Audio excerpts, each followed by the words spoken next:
Sabe aquela sensação quando você percebe que a pessoa que você mais confiava na vida virou seu pior inimigo? Agora multiplica isso por 1000 e imagina estar grávida de 7 meses no meio disso tudo. Olha, o que eu vou te contar agora não é só mais uma história da internet. É sobre uma mulher que foi forçada a se ajoelhar no chão gelado da própria casa enquanto sua barriga de grávida pressionava contra o mármore frio. Vinho tinto escorrendo pelo cabelo, pelo rosto, manchando o vestido azul claro que ela usava. Enquanto isso acontecia, a amante do marido dela ria. Ria alto, sem vergonha nenhuma. E sabe o pior de tudo? O marido milionário dela estava lá, sentado confortavelmente no sofá de veludo, assistindo tudo aquilo com um sorriso satisfeito no canto da boca. Como se fosse entretenimento. Como se a dor da própria esposa fosse diversão. Eles pensaram que era o fim dela. Pensaram que tinham quebrado ela completamente, que ela nunca mais ia se levantar daquele chão. Mas não imaginavam que aquela humilhação brutal seria apenas o começo da queda deles. Porque quando aquela porta pesada se abre e a mãe dessa mulher entra naquela mansão, cara, tudo para. Cada respiração fica suspensa no ar. Cada movimento congela. Cada mentira começa a desmoronar como um castelo de cartas. Esta é uma história sobre dor, sim. Sobre humilhação que corta mais fundo que qualquer faca. Mas principalmente é sobre justiça, aquela justiça que demora mas chega. É sobre uma mulher que se levanta quando absolutamente todo mundo esperava que ela se quebrasse em 1000 pedaços. E te garanto uma coisa. O final vai te deixar de queixo caído, sem palavras, questionando tudo o que você achava que sabia sobre poder e vingança. Me conta aqui nos comentários, que horas são aí onde você tá? De onde você tá assistindo isso? Bora interagir. Quero muito saber de você. Quero saber se você já passou por algo parecido, se conhece alguém que passou. E olha, prepara o coração porque essa história vai mexer com você de um jeito que você não tá nem imaginando. Vai te fazer sentir raiva, vai te fazer querer gritar, mas no final vai te deixar com aquela sensação de que ainda existe justiça nesse mundo. Então fica comigo até o final. Não pula nenhuma parte. Porque cada detalhe importa. Cada momento dessa história constrói algo maior. E quando você chegar no final, você vai entender por que essa história precisava ser contada.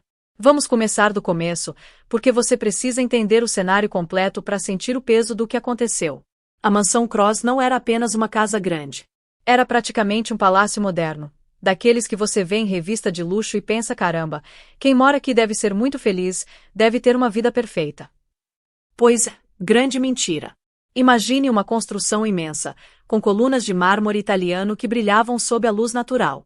Janelas do chão ao teto que deixavam o sol invadir cada canto. Lustres de cristal importados que custavam mais que um apartamento de classe média inteira. Quadros de artistas famosos nas paredes, cada um valendo uma fortuna. Tapetes persas que seus pés afundavam quando você pisava. Móveis desenhados por designers europeus. Riqueza por absolutamente todo lado que você olhasse. Mas naquele dia específico, toda aquela beleza ostensiva só tornava tudo mais assustador, mais grotesco. Era como se toda aquela opulência fosse uma máscara escondendo a podridão por baixo. No meio daquela sala gigantesca, com o pé direito altíssimo e a acústica perfeita, algo absolutamente horrível estava acontecendo. Algo que mancharia aquele lugar para sempre. Helena Ward. 32 anos. 7 meses de gravidez da primeira filha. De joelhos no chão de mármore gelado. E quando eu digo gelado, não é só a temperatura física. Era aquele tipo de frio que entra na alma, que congela o coração, que faz você sentir que nunca mais vai se aquecer de novo. As mãos dela tremiam descontroladamente contra o mármore polido, os dedos tentando encontrar apoio naquela superfície lisa demais. Era como se ela quisesse desaparecer dentro daquele chão, se fundir com ele e sumir de vez. Ela usava um vestido azul claro, daqueles vestidos de grávida bonitos e caros, que agora estava todo manchado de vinho tinto. Manchas grandes, escorridas, que pareciam feridas. O tecido de seda absorvendo o líquido vermelho como se absorvesse sangue. O rosto dela estava pálido, aquela palidez de quem está em choque, de quem não consegue acreditar no que está acontecendo. Os olhos vermelhos e inchados de tanto chorar, mas as lágrimas continuavam descendo, silenciosas, desesperadas. E a barriga redonda de grávida ali, exposta, vulnerável, pressionando contra o chão frio enquanto ela tentava manter algum equilíbrio. Do outro lado dessa cena terrível estava Vanessa Moore. 26 anos, a amante oficial. E gente, essa mulher era exatamente o tipo de pessoa que parecia ter saído direto de um filme de vilã. Sabe aquelas antagonistas que são lindas por fora mas apodrecidas por dentro? Então, Ela usava um vestido vermelho de seda pura que brilhava intensamente sob a luz do lustre, como se ela fosse uma chama ambulante. Salto alto low bottom, aqueles com a sola vermelha que custam uma fortuna. Batom vermelho perfeito combinando com o vestido. Cabelo escuro e liso caindo impecável sobre os ombros. Ela segurava uma taça de cristal baccarat cheia de vinho tinto caríssimo e girava o líquido devagar, deliberadamente, como se estivesse saboreando não apenas a bebida mas o momento inteiro de poder e crueldade. Você queria tanto ser a esposa perfeita, não é mesmo? Vanessa falou com aquela voz doce e melodiosa que dava arrepio na espinha. Sabe quando alguém fala de um jeito docinho mas você consegue sentir o veneno destilado em cada palavra? Exatamente isso. Então mostra pra gente aqui. Mostra como uma esposa perfeita se comporta na presença do marido. De joelhos, onde você pertence. Helena já estava de joelhos, mas a humilhação daquelas palavras a fez afundar ainda mais, como se o peso da vergonha fosse físico. Ao redor delas, completamente imóveis como estátuas, os funcionários da casa assistiam tudo paralisados. A governanta com mais de 20 anos de serviço tinha lágrimas nos olhos mas não ousava se mexer.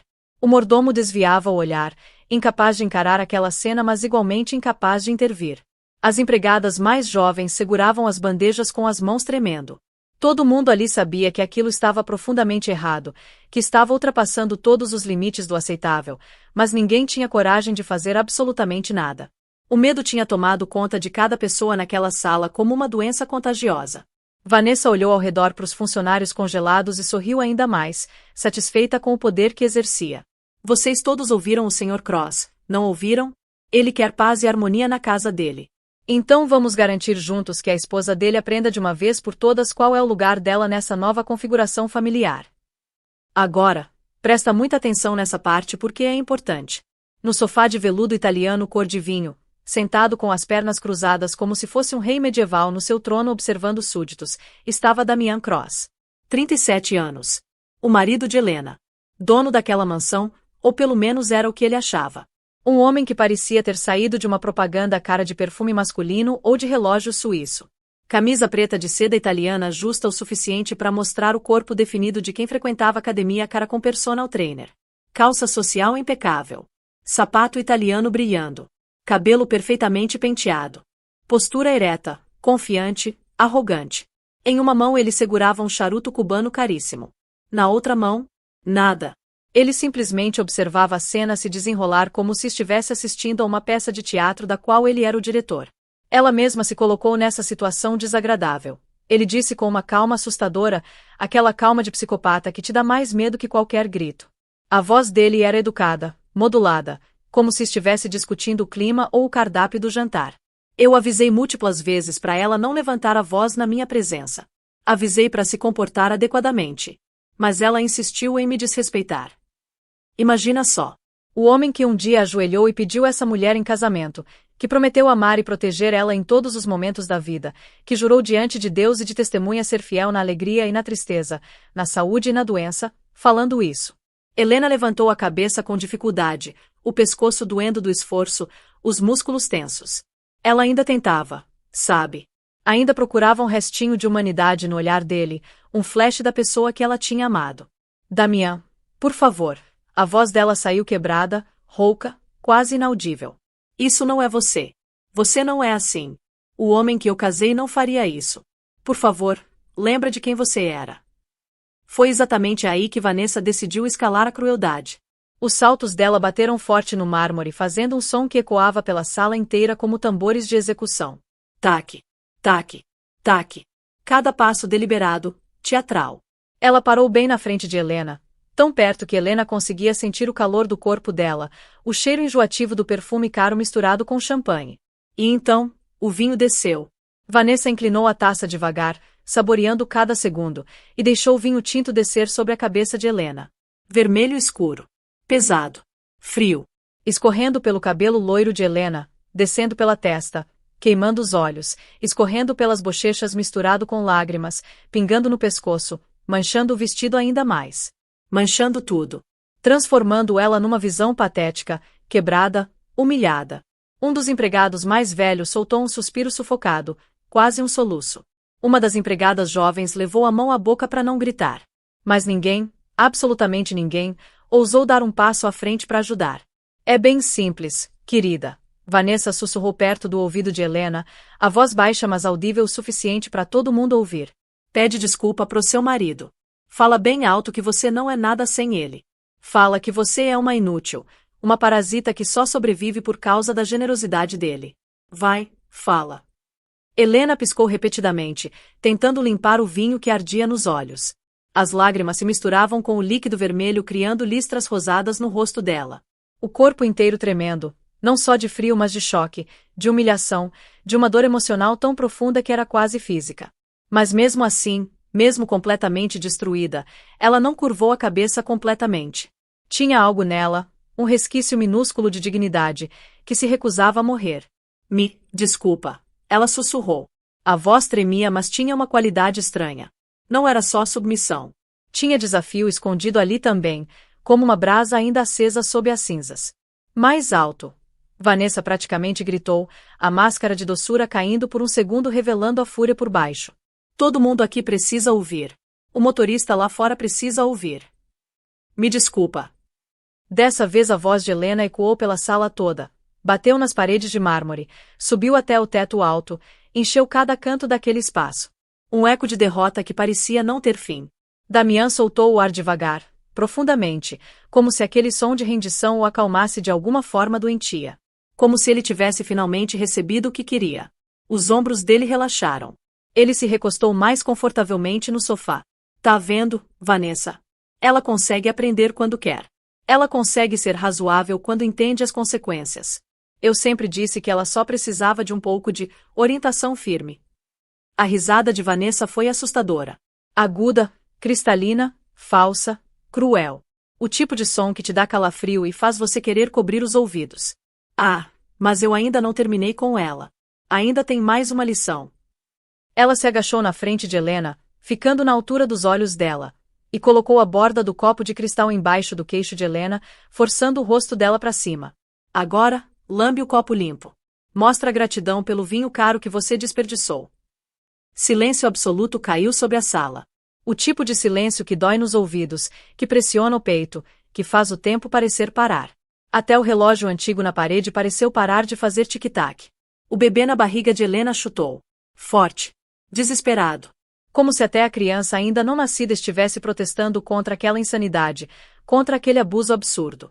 Helena sentiu o estômago apertar dolorosamente ao redor do movimento do bebê. Uma contração falsa que a fez ofegar. O reflexo dela no vinho derramado no chão mostrava uma mulher que ela não reconhecia mais. Uma estranha. Pálida como um fantasma. Destruída. Coberta de manchas vermelhas que pareciam feridas. Os olhos vidrados, vazios. Mas então, algo mudou. Algo pequeno mas fundamental se moveu dentro de Helena. Como se uma porta trancada há muito tempo finalmente começasse a se abrir. Ela sentiu uma faísca, um flash de raiva pura e limpa atravessando a névoa de humilhação e medo. Ela não se mexeu para lamber o copo. Os segundos se arrastaram. 5 segundos. 10. 15. Todos esperando. O tom de voz de Damian mudou. Endureceu, ganhou uma borda afiada de ameaça real. Helena. Faz o que ela tá mandando. Agora. Uma única lágrima desceu devagar pela bochecha de Helena, abrindo caminho através das manchas de vinho. O corpo doía em lugares que ela nem sabia que podiam doer. Os joelhos estavam em chamas de tanto pressionar contra o mármore duro. Tudo nela gritava para obedecer, para acabar logo com aquele pesadelo, para fazer o que mandavam e sobreviver mais um dia. Mas então ela sussurrou, tão baixo que mal deu para ouvir. Não. Vanessa piscou, sem ter certeza se tinha ouvido direito. O que você disse? Helena ergueu os olhos, vermelhos, inchados, mas de repente com um brilho diferente, e repetiu mais alto. Firme. Clara. Não. O choque que atravessou a sala foi quase palpável. Você podia sentir no ar, podia ver nos rostos dos empregados que de repente levantaram as cabeças com esperança. Pela primeira vez em meses, Helena tinha dito não. Vanessa ficou de olhos arregalados por 2 segundos completos, o cérebro dela processando aquela rebeldia inesperada. Então o rosto dela contorceu numa expressão de fúria pura. Por um momento pareceu que ela ia bater na cara de Helena com força total. A mão dela até se ergueu. Mas então ela se controlou, respirou fundo, e o sorriso voltou. Mas não era um sorriso humano mais. Era algo venenoso, perigoso, sádico. Ah é? Tem coragem agora. Vanessa falou baixo, perigosamente baixo. Então vamos ver até onde vai essa coragem. Rasteja. Se você não vai implorar de joelhos, vai rastejar. Rasteja até seu marido como o verme que você é e pede para ele, pede implorando, que ele deixe você continuar morando debaixo do teto dele. O coração de Helena batia tão violentamente que ela ouvia nos próprios ouvidos, um tambor enlouquecido que abafava todos os outros sons. Ela virou a cabeça devagar em direção a Damião. Os músculos do pescoço reclamando. Ainda esperando, sabe? Mesmo depois de tudo, alguma parte idiota e esperançosa dela ainda esperava que ele parasse aquilo. Que ele lembrasse que um dia ele tinha amado ela. Que ele tinha prometido proteger ela e a filha que eles tinham feito juntos. Mas Damião apenas inclinou a cabeça levemente pro lado, observando ela com curiosidade científica. Como um pesquisador observando um rato de laboratório num experimento. Frio. Distante. Desumano. Você devia mesmo escutar ela, Helena. Você já me envergonhou demais por uma vida inteira. Na frente dos meus sócios, dos meus amigos, da minha família. Chegou a hora de pagar por isso. E foi naquele momento exato que algo dentro de Helena começou a morrer. Ou talvez tenha começado a nascer de novo. É difícil dizer. As duas coisas ao mesmo tempo, talvez. A morte da mulher ingênua que acreditava em amor eterno e o nascimento de algo mais duro, mais forte, mais perigoso. Ela empurrou as mãos para frente. O peso imenso da gravidez avançada tornava cada movimento uma agonia. Ela tinha que usar os braços para sustentar o peso da barriga. Os músculos das costas gritando em protesto. A barriga roçando perigosamente perto do chão. A seda cara do vestido rasgando aos poucos com o atrito. O mármore gelado e escorregadio sob as palmas das mãos suadas. Centímetro por centímetro. Um dos empregados mais jovens, um garoto de uns 20 anos que tinha começado a trabalhar ali há apenas 2 meses, não aguentou. Ele deixou cair a bandeja que segurava. O barulho do metal batendo no chão ecoou como um tiro. Pratos e talheres se espalhando. Ele se curvou instintivamente, os instintos humanos básicos gritando para ele ajudar aquela mulher sofrendo. Mas o olhar que Damião lançou para ele, meu Deus! Foi como uma parede invisível, uma sólida de ameaça pura. O garoto congelou no meio do movimento, ainda curvado, os olhos arregalados de medo. Ele sabia que se ajudasse Helena, seria demitido imediatamente. E provavelmente nunca conseguiria outro emprego bom de novo porque Damião tinha conexões por toda a cidade. Vanessa seguiu atrás de Helena como uma predadora seguindo uma presa ferida. Os saltos batendo no mármore numa cadência regular. Taque, taque, taque. Como uma contagem regressiva. Como o som de uma execução se aproximando. Isso mesmo, ela cantarolou com falsa doçura. Rasteja bem direitinho. Você queria tanto o nome dele, o dinheiro dele, a vida perfeita dele. Agora mostra o quanto você quer. Mostra que você está disposta a fazer qualquer coisa para ficar.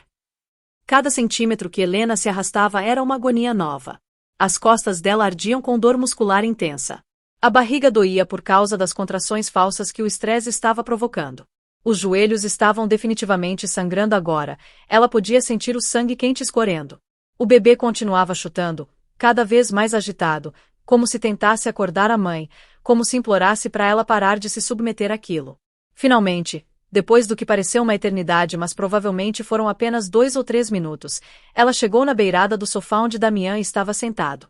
Ele olhou para baixo com aquela expressão completamente neutra, sem emoção alguma. O cheiro da colônia a cara dele encheu o nariz de Helena, Creed Aventus, $200 o frasco. Um cheiro que ela tinha amado antes e agora provocava náusea. Helena levantou uma mão trêmula, os dedos sujos de vinho e mármore, e apoiou na beira estofada do sofá tentando se equilibrar. Os dedos dela roçaram acidentalmente o sapato italiano dele. Damião afastou o pé com um movimento brusco, como se ela fosse algo nojento que tinha tentado tocá-lo. Não me toca com essas mãos sujas. Pronto. Ali. Naquele exato momento. Algo dentro de Helena não só morreu, explodiu em 1000 pedaços que nunca mais poderiam ser remontados. As lágrimas pararam de cair. O tremor parou. Até a respiração mudou, ficou diferente. Mais lenta. Mais profunda. Estranhamente calma. Ela olhou para cima para ele. Pro homem que tinha beijado a testa dela 1000 vezes. Que tinha deslizado a aliança no dedo dela enquanto chorava de emoção. Que tinha colocado a mão na barriga dela e conversado com o bebê ainda não nascido prometendo ser o melhor pai do mundo. E pela primeira vez, ela olhou para ele e sentiu. Nada. Vazio absoluto onde antes tinha amor. E isso, de alguma forma estranha e inesperada, foi libertador. Porque quando você não sente mais nada, não tem mais nada que possam tirar de você. A noite caiu sobre a mansão Cross como um cobertor pesado e sufocante, mas não trouxe o descanso que a noite deveria trazer.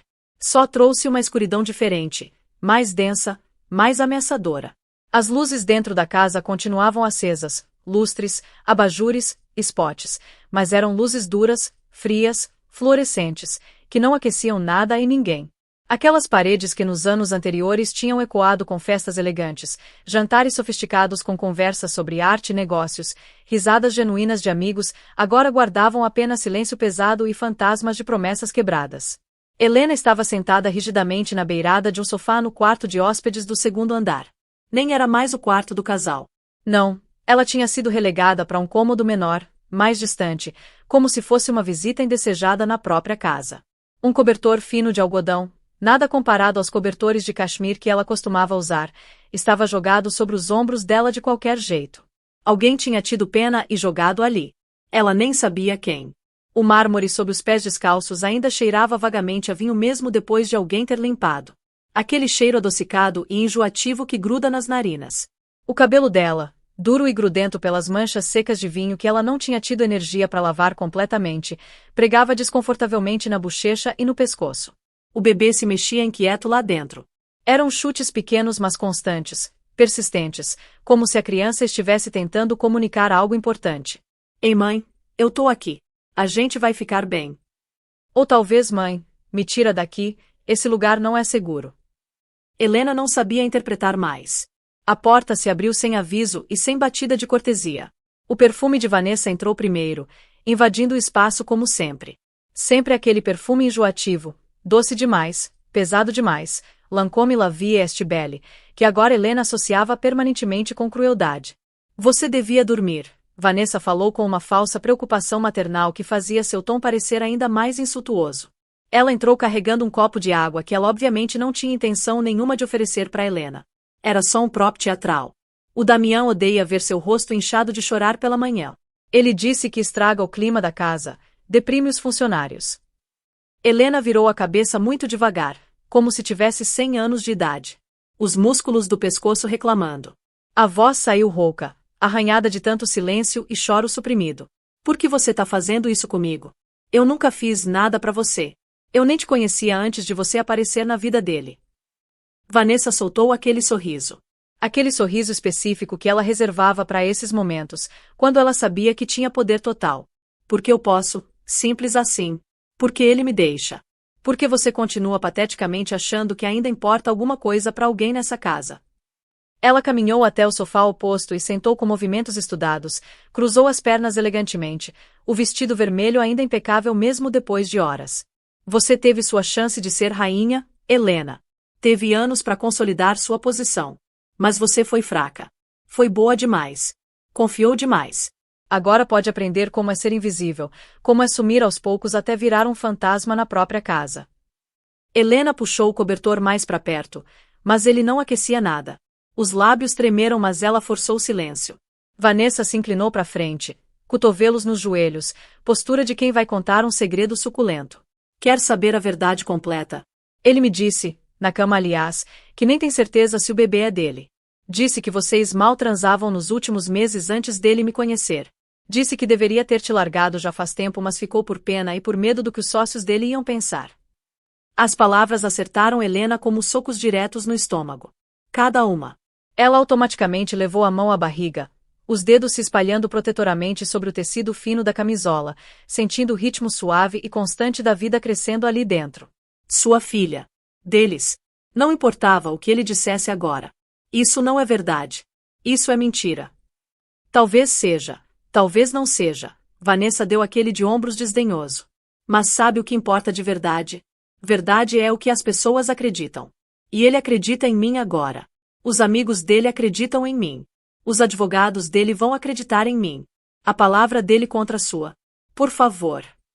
O silêncio que veio depois foi pesadíssimo. Opressivo. Sufocante. Só o tic-tac monótono e irritante do relógio antigo na lareira enchia a sala. Cada segundo marcado. Tic-tac. Tic-tac. Como uma contagem regressiva para algo inevitável. Vanessa se levantou com um movimento fluido, o humor dela parecendo quase alegre agora que tinha conseguido enterrar mais uma faca emocional em Helena. Ah, e ele vai falar com você amanhã de manhã cedo. Se você for minimamente esperta, aceita qualquer coisa que ele oferecer e desaparece com elegância. Sem escândalo. Sem drama. Ela caminhou em direção à porta com passos leves, quase dançantes. Pausou com a mão na maçaneta e virou a cabeça só um pouco. Ah, sim, quase esqueci. Você pode querer se arrumar, tomar um banho decente, fazer alguma coisa com esse cabelo. Você tá parecendo uma mendiga de rua. Patética mesmo. E saiu. A porta fechou. O clique da fechadura ecoou. Aquele som suave mas definitivo soou mais alto no silêncio do que qualquer grito teria soado. Helena ficou olhando fixamente para o quadro acima da lareira apagada.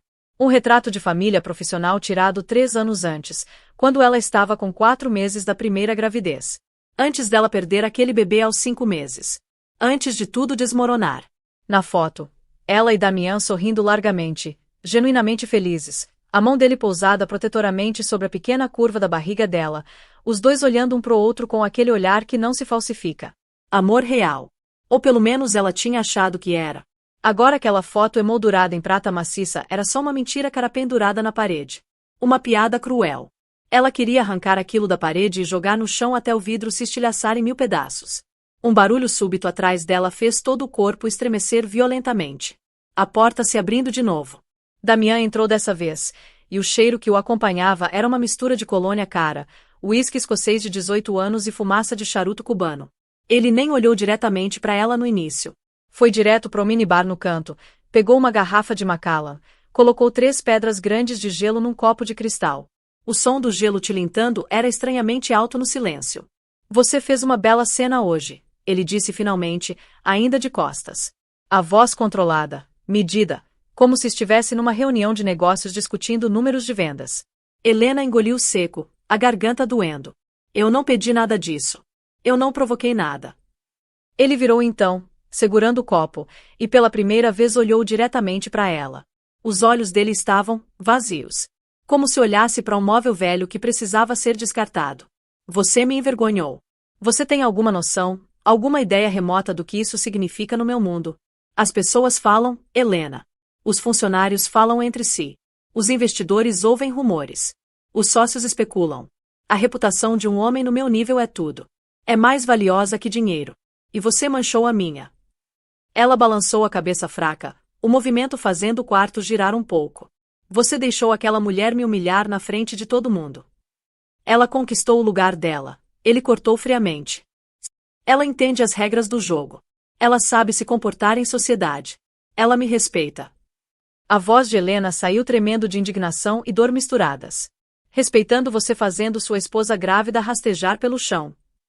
O olhar dele endureceu até virar gelo. Você deixou de ser minha esposa de verdade no momento exato em que me questionou, me confrontou, me desrespeitou na frente de outras pessoas. Múltiplas vezes. Isso tem consequências. A respiração dela travou na garganta. O que, exatamente você está dizendo? Damian colocou o copo na mesa lateral com cuidado, foi até a escrivaninha de mogno e pegou uma pasta grossa de couro. Voltou e jogou na mesinha de centro entre eles. A pasta caiu com um som pesado, definitivo. Tô dizendo que acabou. Que esse casamento morreu. Assina esses papéis de divórcio. Meus advogados já prepararam tudo. Você vai receber um acordo financeiro. Generoso, inclusive. O suficiente para você e o bebê viverem confortavelmente. Helena olhou para a pasta como se fosse uma cobra venenosa pronta para dar o bote. Não conseguia estender a mão para tocar. Você quer me divorciar agora? Eu tô grávida de 7 meses da sua filha. Ele acenou afirmativamente com a cabeça, uma vez, secamente. É o melhor para todos os envolvidos. Limpo, rápido, civilizado. Eu e a Vanessa vamos oficializar nossa relação. Você pode ficar com a casa da praia em Guarujá, aquela menor. E eu garanto que todas as suas despesas médicas sejam cobertas até o parto. Pré-natal, hospital particular, pediatra. Depois que a criança nascer e você se recuperar, cada um segue seu caminho. Sem amarras. A voz dela mal foi um sussurro rouco. Você prometeu, jurou que ia estar lá na sala de parto quando ela nascesse. Você disse que não perdia isso por nada no mundo. Damian suspirou pesadamente, como se ela fosse uma criança teimosa que não entendia conceitos simples. Promessas são só palavras soltas no ar, Helena. Você precisa crescer e entender. Negócios, contratos, ações, isso sim exige cumprimento. O resto é flexível. Ele colocou a pasta exatamente no centro da mesa, alinhando as bordas com precisão obsessiva. Então se aproximou dela, ficou de pé bem na frente, usando a altura e a postura para dominar, para intimidar. Você deveria na verdade estar me agradecendo. Tem muitos homens na minha posição que não dariam absolutamente nada. Que te jogariam na rua sem um centavo. Helena forçou os olhos a subirem, a encará-lo, mesmo com a visão embaçada de lágrimas não derramadas. Você não é mais o homem com quem eu casei. Você virou outra pessoa. Ele deu aquela risadinha curta, seca, completamente sem humor. Não, querida. Eu sou exatamente o mesmo. Eu sempre fui assim. Você é que criou uma fantasia na sua cabeça, um conto de fadas que nunca existiu. Você nunca realmente me conheceu. Nunca entendeu como o mundo funciona. Ela virou o rosto, fisicamente incapaz de continuar olhando para ele. O reflexo dela na janela grande parecia um fantasma. Pálida. Transparente. Quase inexistente. No vidro escuro ela conseguia ver a própria mão tremendo incontrolavelmente sobre a barriga, conseguia sentir o movimento constante da vida crescendo lá dentro, lutando, sobrevivendo apesar de tudo. O bebê chutou novamente. Forte dessa vez. Quase doeu. Como se a criança estivesse gritando: levanta, mãe. Reage. Damian terminou o uísque em 2 goles longos e colocou o copo vazio de volta na mesa com aquele cuidado irritante, deliberado. Você tem até amanhã à noite para pensar, para processar. Mas se você demorar demais, se tentar me enrolar, eu posso tornar as coisas exponencialmente mais difíceis. Cancelo o plano de saúde. Sem mais médicos particulares. Sem mais motorista. Sem mais segurança. Sem mais proteção de espécie alguma. Você vai ter que se virar sozinha. Completamente. Você decide como essa história termina. E foi embora. Os passos firmes e confiantes dele ecoaram pelo corredor de mármore, descendo a escada, sumindo aos poucos até o som morrer completamente. Deixando só silêncio e o tic-tac insuportável do relógio. Helena ficou imóvel por tempo indeterminado. Podia ter sido 10 minutos ou 2 horas. O tempo tinha perdido significado. A sala estava quieta demais. Sufocante. O único movimento vinha do pêndulo do relógio balançando para frente e para trás, para frente e para trás, como um batimento cardíaco mecânico e sem alma. Ela finalmente afundou de volta no sofá, puxando o cobertor fino como se ele pudesse de alguma forma criar um escudo contra toda aquela dor. Os olhos foram inevitavelmente atraídos de volta para a mesa de vidro. A pasta continuava ali. Perfeitamente alinhada. Bordas retas. Profissional. Aqueles papéis ali dentro podiam muito bem ser uma sentença de morte. Ela não conseguia se forçar a estender a mão e abrir. A mão pairou no ar por alguns segundos antes de recuar tremendo. O celular dela vibrou de repente na almofada ao lado, o som quebrando o silêncio como um tiro. A tela se acendeu com um brilho azulado na penumbra. Uma notificação. Mensagem de um número totalmente desconhecido. Sem nome. Sem foto de perfil. Ela hesitou, o coração acelerando inexplicavelmente, antes de pegar o aparelho com dedos trêmulos e desbloquear. A mensagem era curta. Direta. Apenas 3 palavras em letras maiúsculas. Não assine. Helena ficou encarando aquelas palavras na tela como se fossem escritas em algum idioma alienígena que seu cérebro se recusava a processar. O coração disparou. Pulso acelerado batendo nas têmporas. Descrença e esperança se misturando num coquetel confuso de emoções. O polegar dela pairou sobre a tela, tremendo, o pulso visível acelerando ainda mais. Sem nome identificando o remetente. Sem explicação nenhuma. Sem contexto. Só aquelas 3 palavras brilhando contra a escuridão da tela. Simples. Diretas. Poderosas. Ela olhou freneticamente ao redor da sala vazia como se esperasse ver alguém escondido nas sombras. Nada. A luz do abajur piscou uma vez de leve. Em algum lugar no andar de cima, bem longe, uma porta rangeu. O vento soprou forte lá fora fazendo as janelas vibrarem levemente nas molduras. A mansão inteira parecia estar segurando a respiração junto com ela. Ela colocou a mão livre protetoramente sobre a barriga e sussurrou baixinho, mais para si mesma que para qualquer outra pessoa. A gente não tá sozinha. Tem alguém aí fora que sabe. Alguém que se importa. Lá fora, O vento começou a soprar mais violento, empurrando contra as janelas enormes com força crescente. O lustre de cristal no teto alto balançou imperceptivelmente, espalhando fragmentos minúsculos e dançantes de luz pelas paredes. Sombras se movendo. Padrões mudando. Helena voltou a olhar para o retrato acima da lareira. A rachadura fina que cortava o vidro ao longo do sorriso pintado dela pegou a luz fraca e brilhou por um segundo. Como um sinal. Como uma mensagem que ela ainda não tinha capacidade de decifrar completamente. A mensagem misteriosa continuava pulsando na tela do celular, as letras parecendo ganhar vida própria, brilhando num ritmo quase hipnótico. Ela colocou o celular cuidadosamente ao lado, o batimento cardíaco finalmente começando a sincronizar com o tic-tac do relógio. Não se mexeu mais depois disso. Só ficou ali, estátua de sal, escutando o silêncio pesado da mansão. O vento uivando cada vez mais alto lá fora. E principalmente aquela voz quietinha mas persistente dentro dela mesma que tinha finalmente, milagrosamente, começado a acordar de um sono longo demais. E a noite permaneceu suspensa. Congelada. Esperando. A manhã seguinte chegou com uma luz artificial, quase ofensiva na sua alegria falsa. O sol entrou impiedoso pelas janelas gigantescas da mansão Cross, fazendo cada centímetro do mármore italiano brilhar como se fosse ouro. Mas a luz não trouxe calor nenhum. Só claridade dura, crua, que expunha cada imperfeição, cada mancha, cada pecado. O ar dentro da casa estava impregnado com uma mistura nauseante de perfumes caros demais, champanhe francês aberto desde a noite anterior, e algo mais difícil de definir mas inconfundível, crueldade destilada. Risadas artificiais, agudas, performáticas ecoavam do salão principal num volume que parecia calculado para incomodar, para invadir, para dominar cada canto da construção. Vanessa Moore tinha transformado a sala de estar principal num cenário de celebração grotesca. Ela tinha convocado as amigas dela. E que amigas, meu Deus! Um bando de mulheres cortadas do mesmo tecido que ela. Vestidos de grife que custavam mais que um carro popular.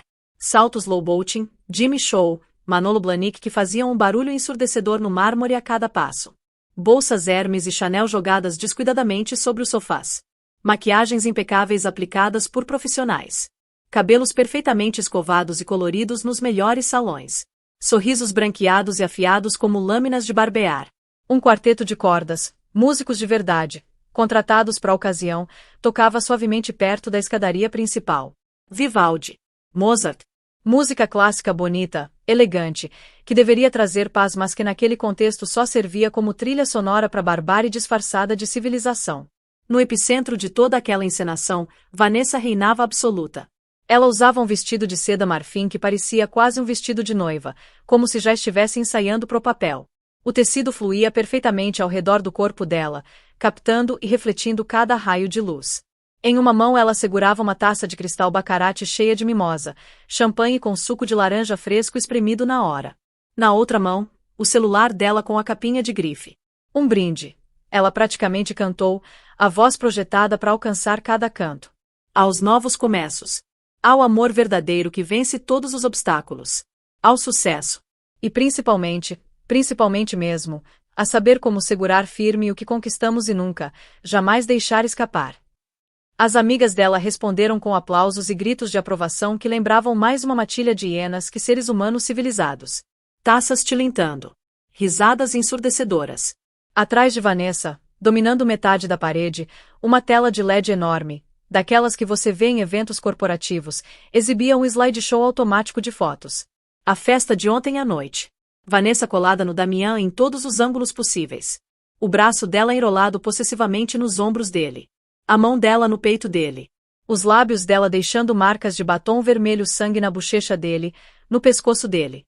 E Damian, sorrindo. Sempre sorrindo. Aquele sorriso confiante, arrogante, de quem sabe que ganhou e não tem vergonha nenhuma de esfregar isso na cara de quem perdeu. Uma das mulheres, loira oxigenada, bótox demais na testa, lábios inflados artificialmente, soltou aquela risada alta demais, bêbada demais para 10 da manhã.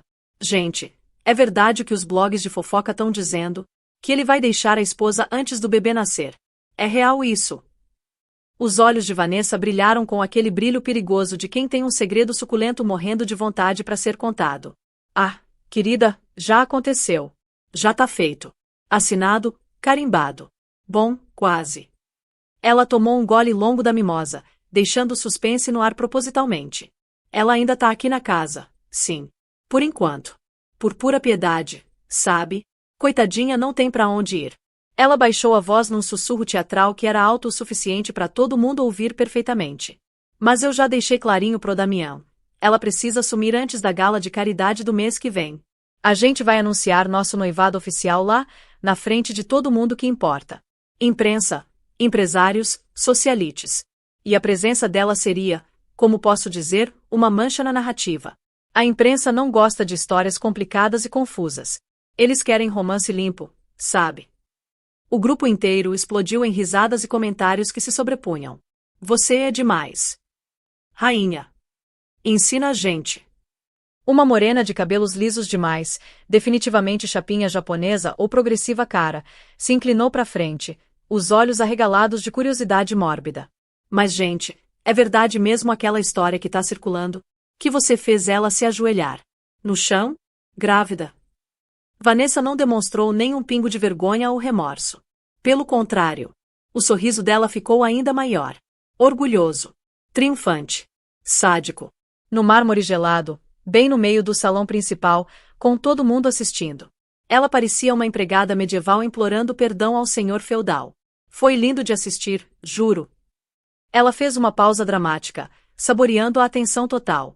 E o melhor, escuta isso, o melhor de tudo. Ele ficou sentado assistindo sem piscar, sem interferir, sem salvar ela. Ficou ali no sofá como um rei assistindo à execução de um traidor. Foi poético. Gás coletivos. Mãos nas bocas. Olhos arregalados. Metade das mulheres fingiram choque, mas você podia ver nos olhos delas aquela admiração doentia. Porque para elas, aquilo era poder, domínio, vitória. E ela reagiu, brigou, gritou. Alguém perguntou com curiosidade genuína. Nem um pouquinho, Vanessa respondeu com desdém palpável. Só chorou aquelas lágrimas silenciosas e patéticas. Foi muito fácil, na verdade. Ela é fraca. Sempre foi. Por isso ela perdeu e eu ganhei. A vida é sobre força, e ela não tem. Mais risadas. Alguém pegou o celular e começou a gravar um vídeo. A câmera percorreu lentamente a mesa comprida coberta com taças de cristal importadas, garrafas de champanhe moete caríssimas, flores brancas em arranjos elaborados, bandejas de prata com canapés franceses feitos por um chefe particular. Tudo fotografado, filmado, documentado para ser postado depois nas redes sociais com hashtags cuidadosamente pensadas.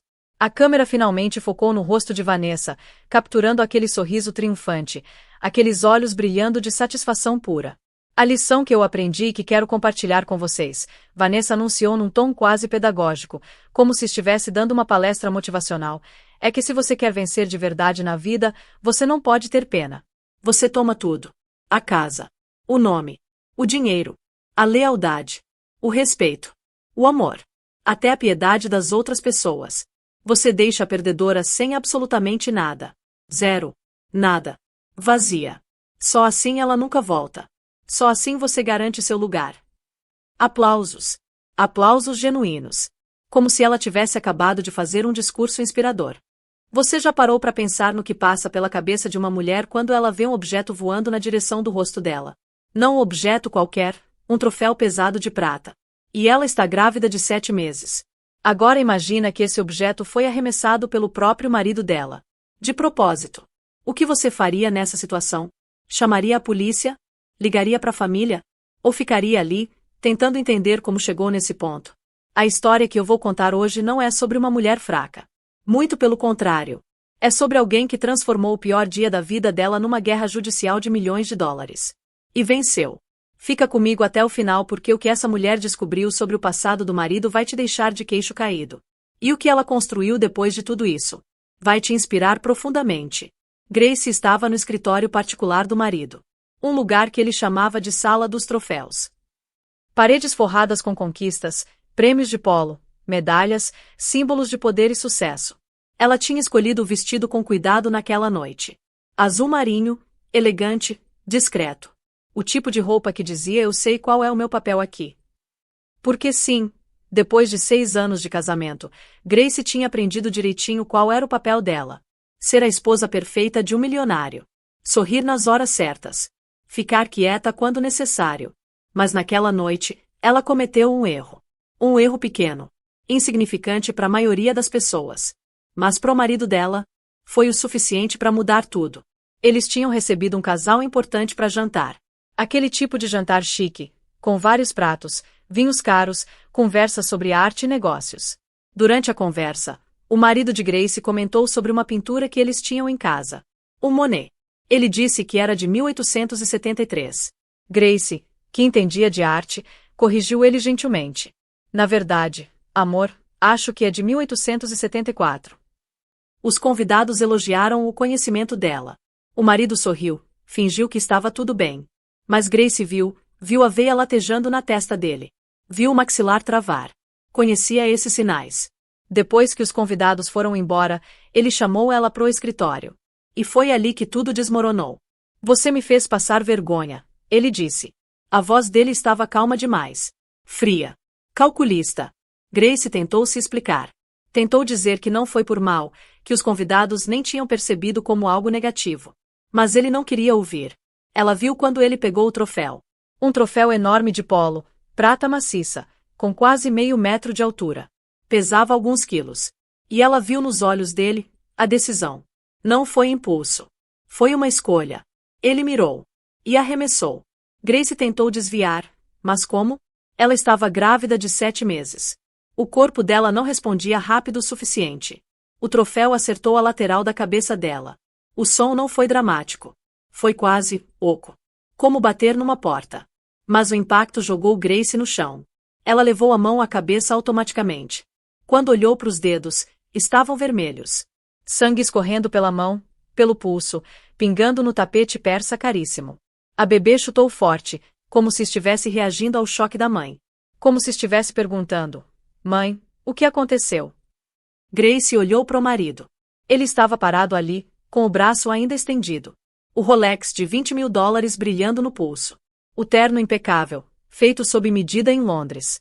E o rosto dele? Vazio. Sem emoção. Você me envergonhou, ele repetiu. Como se estivesse comentando sobre o tempo. Grace tentou falar, mas as palavras saíam embaralhadas. Eu tô sangrando. Você devia ter pensado no bebê antes de me contradizer na frente de todo mundo. Sangue continuava saindo. Muito sangue.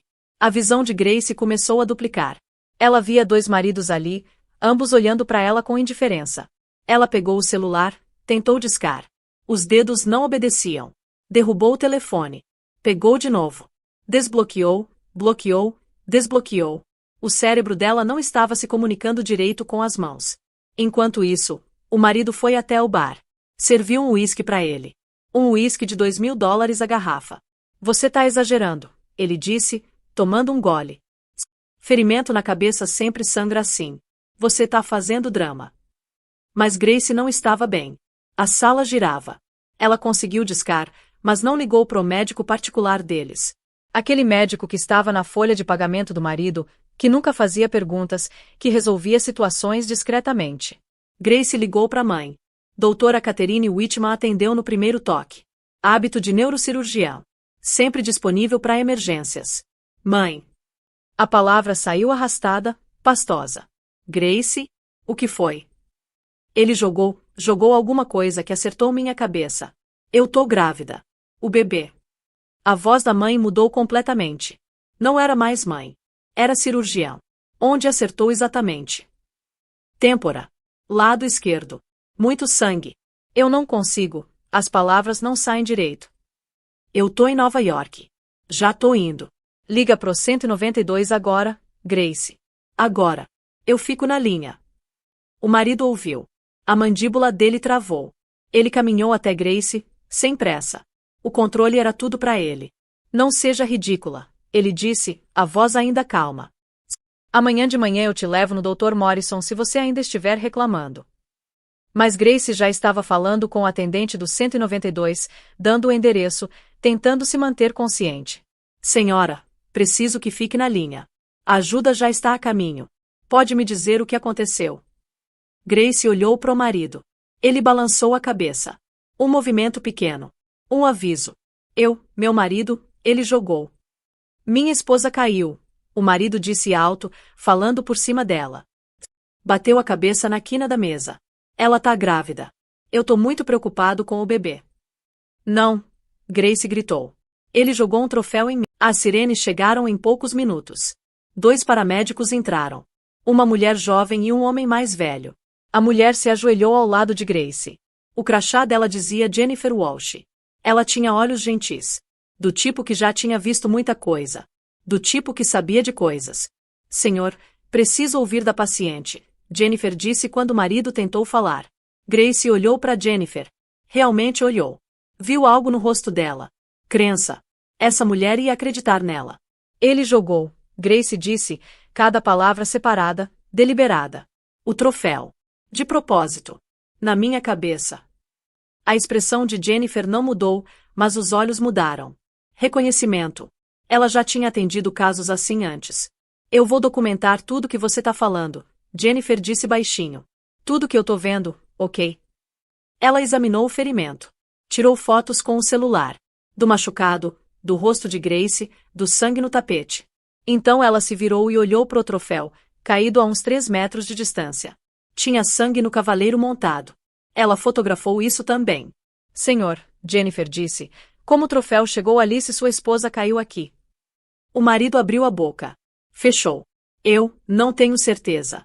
Tudo aconteceu muito rápido. Jennifer olhou pro parceiro dela. Algo passou entre eles. Entendimento. A ambulância levou Grace pro hospital. 8 minutos de trajeto. Jennifer ficou o tempo todo ao lado dela, monitorando a pressão, monitorando o bebê, fazendo perguntas. Grace, já aconteceu algo assim antes? Não, quer dizer, ele fica bravo, mas nunca assim. Ele controla coisas, seu dinheiro, seu telefone, onde você vai. Grace ia dizer que não. Era automático. 6 anos de treinamento. Defender o marido. Fazer a raiva dele parecer razoável. Fazer tudo parecer culpa dela. Mas ela parou. Olhou para os olhos gentis de Jennifer. Sim. Tudo. Ele controla tudo. Jennifer apertou a mão dela. Você foi corajosa em falar a verdade. No hospital, foi uma loucura. Luzes fortes demais. Enfermeiras gritando ordens. Monitores por todo lado. Apitando.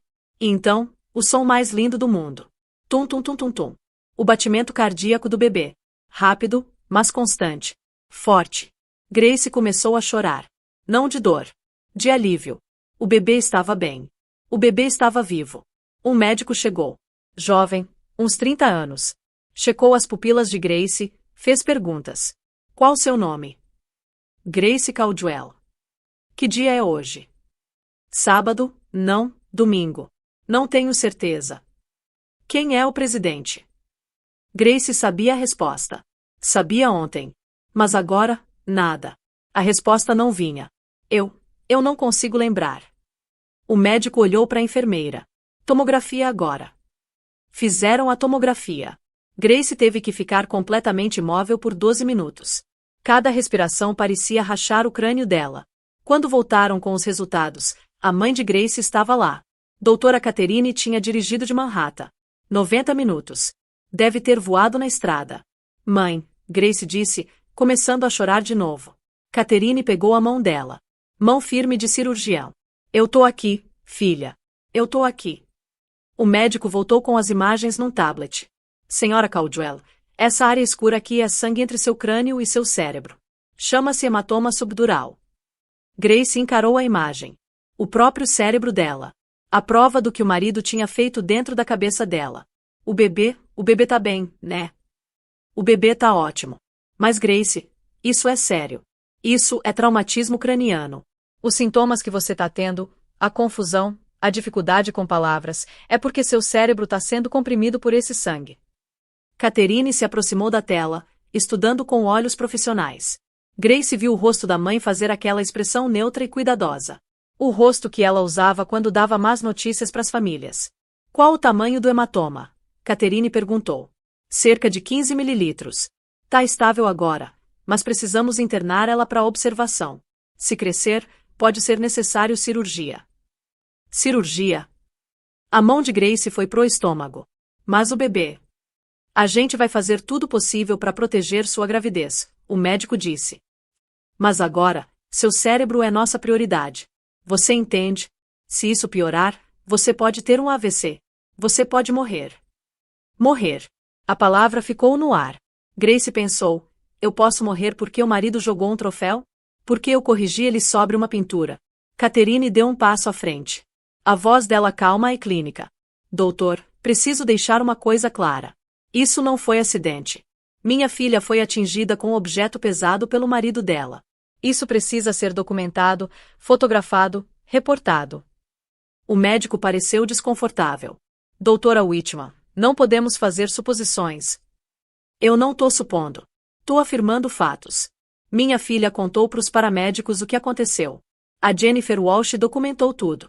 O padrão da lesão é consistente com trauma contuso intencional. E olha, Connecticut tem lei de notificação obrigatória para casos de violência doméstica envolvendo gestantes. Mãe, Grace sussurrou. O Preston ele vai enfrentar consequências. Vai, Catherine disse. Pela primeira vez na vida privilegiada dele. Internaram Grace num quarto privado no quarto andar. Monitores por todo lado. Soro na veia. Monitor fetal amarrado na barriga. O som do coração do bebê preenchendo o quarto. Catherine puxou uma cadeira, sentou perto, pegou a mão de Grace. Me conta tudo, ela disse. Desde o começo. E pela primeira vez em 6 anos, Grace contou a verdade. Falou sobre o jantar. Sobre corrigir Preston. Sobre o troféu. Catherine escutou sem interromper. Fazia anotações no celular. Hábito de cirurgião. Documentar tudo. Ele já te bateu antes? Não, nunca. Quer dizer, ele jogava coisas, mas nunca em mim. Em paredes, em portas. Uma vez ele jogou meu celular na piscina porque eu tava mandando mensagem demais para minha amiga Helena. E o que ele fez depois de jogar seu celular? Comprou um novo para mim. O iPhone mais novo. Pediu desculpa, disse que estava estressado com o trabalho. Ele ficou super arrependido.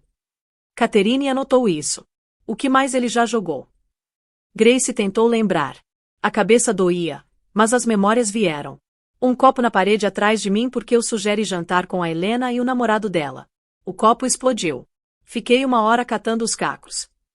Ele te ajudou a limpar? Não. Foi pro escritório. Depois voltou e disse que eu devia ter mais cuidado, que eu não devia deixar ele tão bravo. Ele jogou a culpa em você. Tudo sempre é culpa minha, Grace disse automaticamente. Então se ouviu. Realmente se ouviu. Meu Deus, tudo sempre é culpa minha. Catherine apertou a mão dela. Isso se chama inversão de culpa. É uma tática de abuso. Mas eu realmente deixo ele bravo. Eu sei o que irrita ele e faço mesmo assim. Eu sabia que ele estava estressado com o jantar dos Vanderbilt e corrigi ele na frente deles. Grace.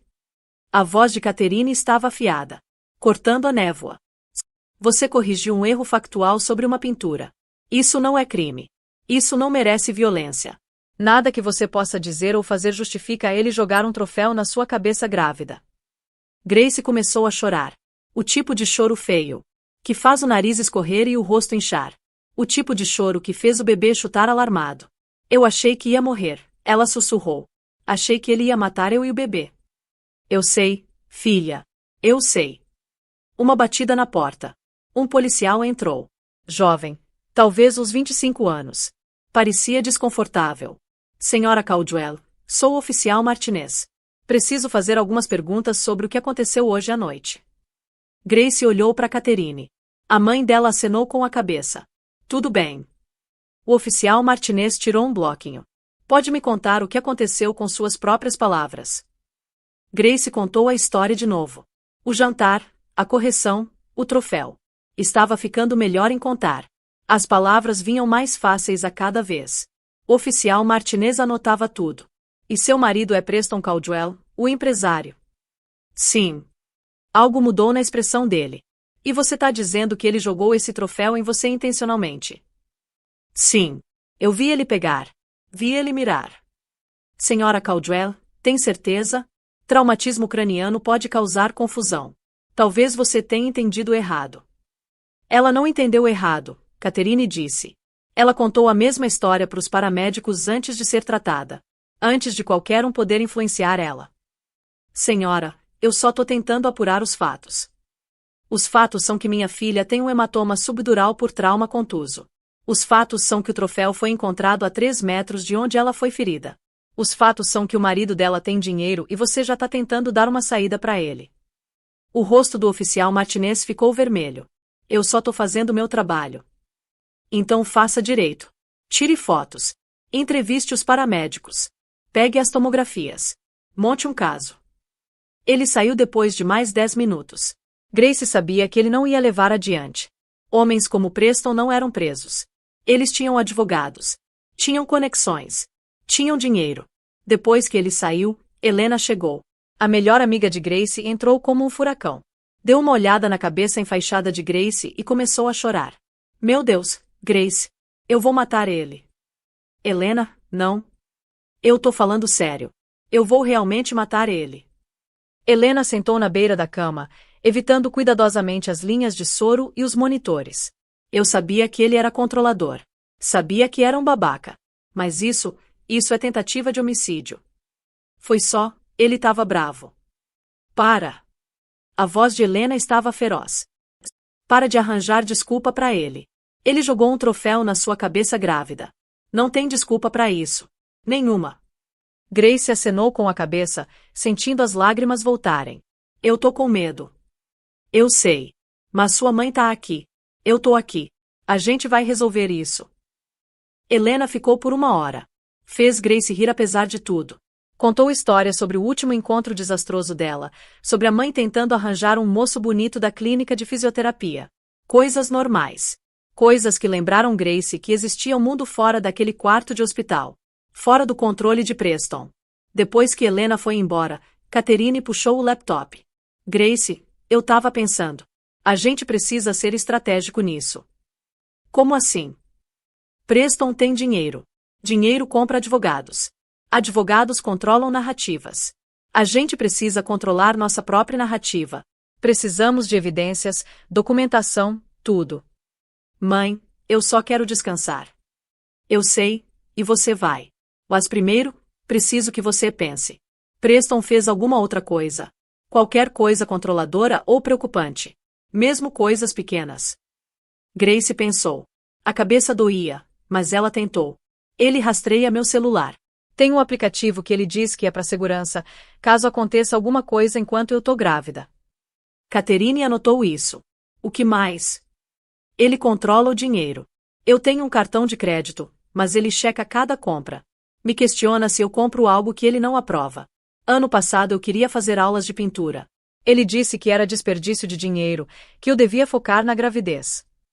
Você não estava grávida ano passado. Não, mas ele disse que a gente estava tentando, que eu devia me preparar. O que mais? A terapeuta. Ele insistiu que eu visse a doutora Bennett. Disse que era para ansiedade. Mas toda vez que eu tentava falar sobre o Preston, ela desviava, perguntava por que eu estava tão focada no comportamento dele em vez das minhas próprias reações. Catherine parou de digitar. Olhou para Grace. Ele escolheu sua terapeuta. Sim. A doutora Bennett foi recomendação de um amigo dele. Grace, isso não é terapia. Isso é vigilância. A palavra atingiu Grace como outro golpe. Vigilância. Como se ela fosse uma criminosa. Como se ela fosse o problema. Ele contratou uma babá, Grace disse baixinho. Para depois do bebê nascer. Eu nem conheci ela. Ele entrevistou ela sozinho, disse que queria ter certeza que ela era qualificada. Ele sabe que você tá aqui. Mandei mensagem. Disse que ia ficar com você durante a recuperação. Ordens médicas. O que ele disse? Grace puxou a mensagem, mostrou para Catherine. Preston, tudo bem. Descanse. A gente conversa quando você estiver racional. Quando você estiver racional. Como se Grace tivesse sendo irracional. Como se ficar chateada com o traumatismo craniano fosse falta de razão. Catherine leu. O maxilar dela travou. Grace, quero que você considere uma coisa. Quero que considere que o que Preston tem feito com você por 6 anos se chama controle coercitivo. É abuso. Mesmo sem o troféu. Mesmo sem violência física. Mas ele nunca me bateu antes. Abuso não é só bater. É isolamento. É controle financeiro. É monitoramento. É fazer você duvidar de si mesma. É sistematicamente desmantelar sua independência para que você não consiga sair. Grace olhou para a barriga grávida. Pro monitor mostrando o batimento cardíaco da filha. Eu não posso sair. A gente tem um bebê. Eu não tenho dinheiro. Não tenho pra onde ir. Você tem eu. Você tem a Helena. E Grace, a gente vai garantir que você tenha opções. Grace tentou dormir naquela noite, mas toda vez que fechava os olhos via o troféu. Via o rosto de Preston. Aquele cálculo frio. Aquele momento em que ela percebeu que ele queria machucá-la. Realmente machucá-la. O bebê chutou. Chutes fortes agora. Como se estivesse praticando. Se preparando pro mundo lá fora. Grace pôs a mão na barriga, sussurrou. Eu vou te proteger. Não sei como ainda, mas vou. O bebê fez um som pequeno. Como se entendesse. Como se soubesse que a mãe ia protegê-la acontecesse o que acontecesse. Catherine ficou na cadeira perto da cama. Grace podia ouvi-la digitando, trabalhando, planejando. A mãe tinha salvado centenas de vidas com as habilidades cirúrgicas dela. Agora estava usando essas mesmas habilidades para salvar Grace. Às 2 da manhã, Grace acordou com vozes. Catherine estava no telefone. Falando baixo, mas Grace conseguia ouvir. Daniel, preciso que você encontre minha filha. Grace Whitman Caldwell. O marido agrediu ela. Traumatismo craniano. 7 meses de gravidez. Temos tudo documentado. Uma pausa. Sim, tenho tomografias, depoimento dos paramédicos, registros hospitalares, tudo. Outra pausa. Ela vai precisar do melhor. Esse homem tem dinheiro, conexões. Ele vai lutar pesado. Grace fechou os olhos, fingiu estar dormindo. Escutou a mãe construindo um caso. Construindo um muro de proteção. Construindo um futuro onde Grace e o bebê pudessem estar seguras. Tocou a cabeça enfaixada. O troféu tinha deixado uma marca. Provavelmente uma cicatriz. Um lembrete permanente. Mas talvez fosse bom. Talvez ela precisasse de um lembrete. Algo físico que dissesse: isso aconteceu. Isso foi real. Você não tá louca. Grace recebeu alta depois de 48 horas. O hematoma estava estável. Não crescendo, não diminuindo. Só ali. Um lembrete permanente entre o crânio e o cérebro dela. O neurologista deu as instruções de alta. Você precisa descansar. Sem estresse. Alguém precisa ficar com você o tempo todo caso tenha sintomas. Confusão, convulsões, perda de consciência. Ela vai ficar comigo, Catherine disse. Vou monitorar ela. O médico acenou, olhou para Grace. Senhora Caldwell, traumatismo craniano é sério. Você pode ter mudanças cognitivas, problemas de memória, dificuldade de concentração, mudanças de humor. Isso pode durar meses. Alguns podem ser permanentes. Permanente. A palavra pousou sobre Grace como um peso. Preston tinha mudado permanentemente o cérebro dela. Mudado quem ela era. Mudado como ela pensava. Catherine levou Grace para Brooklyn. Pro prédio onde Grace tinha crescido. Onde tinha passado férias da faculdade. Onde tinha levado Preston para conhecer a mãe pela primeira vez. Grace lembrava daquela visita. Como Catherine tinha ficado encantada. Como Preston tinha sido tão educado, tão respeitoso. Como ele tinha perguntado sobre o trabalho dela, a pesquisa. Como parecia genuinamente interessado. Grace se perguntava agora se aquilo tinha sido tudo teatro. O apartamento cheirava a casa. Ao perfume da mãe. A livros velhos e café fresco. Helena estava lá. Tinha trazido malas da mansão. A governanta tinha arrumado tudo. Grace abriu a primeira mala. Tudo perfeitamente coordenado. Conjuntos combinando. Grifes. Nada que Grace tivesse escolhido ela mesma. Preston aprovava cada compra. Cada roupa. Cada sapato. Grace não conseguia lembrar a última vez que comprou algo só porque gostou. A segunda mala tinha o diário da gravidez dela. Grace não tinha pedido, mas alguém tinha incluído. Talvez a governanta. Talvez Preston. Grace folheou as páginas. A letra dela. Os pensamentos dela. Só que agora, parecia o diário de outra pessoa. Alguém ingênua. Alguém que não entendia o que estava acontecendo com ela. 15 de outubro. Preston me surpreendeu com um carro novo hoje. Uma Mercedes SUV. Segura pro bebê, ele disse. Vendeu meu carro velho sem perguntar. Fiquei chateada no começo, mas ele tá certo. A Mercedes é mais segura. Grace lembrava daquele dia. Como ela amava o carro velho. Um Honda Civic velho da faculdade. Tinha personalidade. História. Mas Preston vendeu. Não perguntou. Só fez. E Grace tinha se convencido que era carinho. Que ele estava protegendo ela. 3 de novembro. Preston quer que eu pare de ver tanto a Helena. Diz que ela não é boa influência, que ela me encoraja a ser egoísta. Não acho que seja verdade, mas talvez ele esteja certo. Talvez eu esteja muito focada nas amizades em vez do casamento. Grace sentiu náusea lendo isso. Preston tinha isolado ela sistematicamente. Devagar. E ela tinha ajudado ele a fazer isso. 20 de dezembro. Sinto falta de pintar. Perguntei pro Preston se eu podia montar um ateliê no quarto de hóspedes. Ele disse que a gente precisa daquele quarto pro bebê, que eu devia focar em ser mãe agora.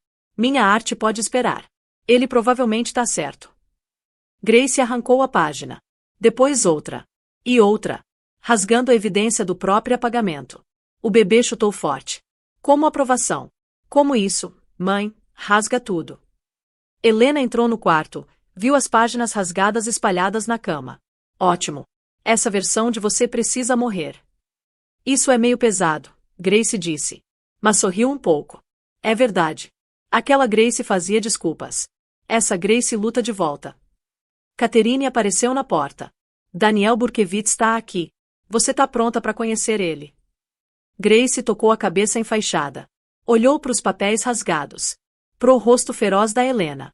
Pra expressão determinada da mãe. Sim. Tô pronta. Daniel Burkevitz tinha uns 50 anos. Terno impecável. Olhos ainda mais afiados que o terno. Ele montou uma operação na mesa de jantar da Catherine. Laptop, blocos de anotação. Caos organizado que de alguma forma fazia sentido. Grace, ele disse, apertando a mão dela gentilmente. Como se entendesse que ela era frágil. Sinto muito pelo que aconteceu. Vou fazer tudo o que eu puder para garantir que Preston pague por isso. Obrigada. Preciso ser direto com você sobre o que a gente está enfrentando. Seu marido tem dinheiro. Muito dinheiro. Ele vai contratar o melhor advogado de defesa que o dinheiro pode comprar. Esse advogado vai tentar destruir sua credibilidade. Fazer você parecer instável, vingativa, louca. Eu não sou louca. Eu sei. Mas eles vão tentar fazer o júri acreditar que você é. Então a gente precisa ser estratégico. Precisamos de evidências. Muitas. E precisamos estabelecer um padrão. Daniel abriu um arquivo no laptop. Eu tenho pesquisado sobre o Preston. Você sabia que ele foi casado antes? O quarto ficou em silêncio. Grace encarou ele. O quê? Preston foi casado antes. Com uma mulher chamada Adrienne Spencer. 8 anos atrás. O casamento durou 18 meses. Registros do divórcio selados, mas eu consegui algumas informações. Adrian foi pro pronto-socorro 2 vezes durante o casamento. Uma vez com o pulso fraturado. Outra vez com contusões faciais. Grace não conseguia respirar. Preston tinha sido casado antes. Por 18 meses. E nunca tinha mencionado. Nenhuma palavra. Ele disse que Grace era a primeira de tudo. O primeiro relacionamento sério. O primeiro amor. Ela era especial. Você foi enganada, Daniel disse. Não com pena. Objetivamente. E Grace, isso é uma boa notícia pra gente. Porque se a gente conseguir achar a Adria, se conseguirmos fazer ela falar, se ela também foi abusada, isso estabelece um padrão. Isso torna a defesa do Preston muito mais difícil. Catherine se inclinou para frente. Você consegue achar ela? Tô trabalhando nisso. Ela se casou de novo, mudou o nome, se mudou pro Oregon. Mas sim, vou achar ela. Daniel passou 2 horas repassando tudo. Grace contou sobre o rastreamento do celular, o controle financeiro, a terapeuta que Preston escolheu, a babá que ele contratou sem ela, o monitoramento constante. A forma como ele reescrevia a realidade. Fazia Grace duvidar das próprias percepções. Isso se chama controle coercitivo, Daniel disse. É abuso, mesmo sem a violência física. Alguns estados estão começando a reconhecer isso legalmente. Connecticut ainda não chegou lá completamente, mas a gente pode usar para pintar um quadro. Mostrar pro júri quem o Preston realmente é. E o acordo pré-nupcial? Grace perguntou. Eu assinei um acordo pré-nupcial. Ele diz que eu não ganho nada se a gente se divorciar. Acordos pré-nupciais podem ser contestados, especialmente em casos de violência doméstica. A lei de Connecticut permite que acordos sejam anulados se foram assinados sob coação ou se houve abuso. Vamos argumentar os dois. Quanto a gente tá falando? Helena perguntou. Sempre prática. Daniel olhou para Grace. Quanto você quer? Eu nunca pensei nisso. Eu só quero ficar segura. Quero que meu bebê fique seguro. Pense maior, Daniel disse. Isso não é só sobre segurança. É sobre justiça. Preston tem dinheiro. Muito dinheiro. O fundo de capital de risco dele vale centenas de milhões. A família tem dinheiro velho. Mansão em Connecticut, cobertura em Manhattan, patrimônio pelo mundo inteiro. Eu não quero ser gananciosa. Isso não é ganância. É compensação pelo seu ferimento, pela sua carreira perdida, pela sua dor e sofrimento, por criar uma criança sozinha com traumatismo craniano, por tudo que ele tirou de você. Catherine acrescentou, e é dissuasão. Homens como Preston só entendem dinheiro. Tirar o dinheiro dele é o único castigo que vai doer. Daniel puxou uma calculadora, começou a digitar. Contas médicas, capacidade de ganho perdida, dor e sofrimento, danos punitivos. Eu tô pensando em pedir 8 dígitos. 10 milhões no mínimo. Grace sentiu tontura. 10 milhões de dólares? Era impossível. Irreal. Ele nunca vai pagar isso. Vai se a gente ganhar. E Grace, a gente vai ganhar. Porque temos algo que ele não tem. O quê? A verdade. Daniel sorriu. Não era amigável. Era predatório. E uma mãe neurocirurgiã que tem documentado tudo. O processo de descoberta de evidências do Daniel foi brutal. Ele intimou tudo. Registros financeiros de Preston, e-mails comerciais, mensagens de texto, registros telefônicos. Tudo. Grace estava no escritório do Daniel 2 meses depois do nascimento de Charlotte. A névoa pós-parto estava se dissipando. O cérebro dela estava sarando. Ela conseguia pensar com mais clareza agora. Processar informações melhor. O tremor na mão quase tinha sumido. Daniel espalhou documentos pela mesa de conferência. Grace, preciso te mostrar uma coisa. Ele abriu os registros financeiros de Preston. Contas que Grace nunca tinha visto. Não sabia que existiam. Preston tem transferido dinheiro. Grandes quantias. Para contas offshore desde antes de vocês se casarem. Grace se inclinou para frente, estudou os números. Quanto? 40 milhões de dólares ao longo de 6 anos. Escondido de você, da Receita Federal, de todo mundo. Por quê? Apólice de seguro. Se você tentasse se divorciar dele, ele podia alegar que tinha menos dinheiro do que realmente tem. Você receberia menos no acordo. Grace sentiu náusea. Preston tinha planejado isso por 6 anos. Planejando ela sair. Ou planejando sair dele. De qualquer forma, ele tinha escondido dinheiro o tempo todo do casamento. Tem mais, Daniel disse, abrindo e-mails. Preston contratou um investigador particular para te seguir 6 meses antes da agressão. O investigador rastreou seus movimentos, com quem você falava, onde você ia. Tudo. Grace leu os e-mails. Relatórios detalhados sobre os cafés dela com a Helena, as consultas médicas, as idas ao mercado. Tudo documentado. Tudo reportado ao Preston. Eu sabia que ele rastreava meu celular, Grace disse. Mas eu não sabia disso. Piora. Daniel puxou mais documentos. Lembra da doutora Bennett? Sua terapeuta. Claro. Ela é prima do Preston. Prima de 3º grau. Eles são parentes. Ela nunca deveria ter te aceitado como paciente. É conflito de interesse. E Grace, ela estava mandando relatórios pro Preston sobre suas sessões. Sobre o que você dizia. Sobre tudo. A sala girou. Doutora Bennett era prima de Preston. Tinha reportado para ele. Tudo que Grace tinha dito na terapia, cada medo, cada dúvida, cada momento de vulnerabilidade. Preston sabia de tudo. Isso é ilegal, Grace disse. Isso é violação de confidencialidade paciente-terapeuta. É absolutamente ilegal. E a gente vai usar isso. Mas Grace, isso significa que tudo naquelas anotações de terapia está contaminado. Ela não estava te tratando. Ela estava reunindo evidências pro Preston. Grace não conseguia respirar. A traição era enorme. Ela confiou na doutora Bennett. Contou coisas que nunca tinha contado para ninguém. Sobre seus medos. Suas dúvidas sobre o casamento. Sua suspeita de que Preston estava controlando ela. E a doutora Bennett tinha distorcido tudo. Feito Grace parecer paranoica quando ela estava, na verdade, certa. Preston pagou ela? Grace perguntou. 50 mil dólares. Pagos através de uma empresa fantasma. Mas a gente rastreou. Grace pôs a cabeça nas mãos. Ele planejou tudo. A terapeuta, o investigador particular, o dinheiro escondido. Tudo. Ele estava construindo uma armadilha, esperando eu cair nela. E você caiu. Mas Grace, você também fez a coisa mais inteligente possível. Você contou a verdade. Pediu ajuda. Lutou de volta. E agora temos evidência do que ele fez. A deposição de Preston foi marcada para uma semana depois. Grace não podia estar lá, mas Daniel gravou e mostrou o vídeo para ela depois. Preston parecia confiante. Relaxado. Como se estivesse no controle. Marcus Brennan sentava ao lado dele. Orientando. Aconselhando. Protegendo. Daniel começou gentil. Sr. Caldwell, você foi casado antes de se casar com a Grace. Preston hesitou. Só uma fração. Sim. Brevemente. Com a Adrian Spencer. Por que você não contou para Grace sobre seu primeiro casamento? Não surgiu. Era passado. Não relevante. O senhor sabia que a Adrian tinha uma ordem de restrição contra você. Marcus Brennan interrompeu. Não responda isso, Sr. Caldwell.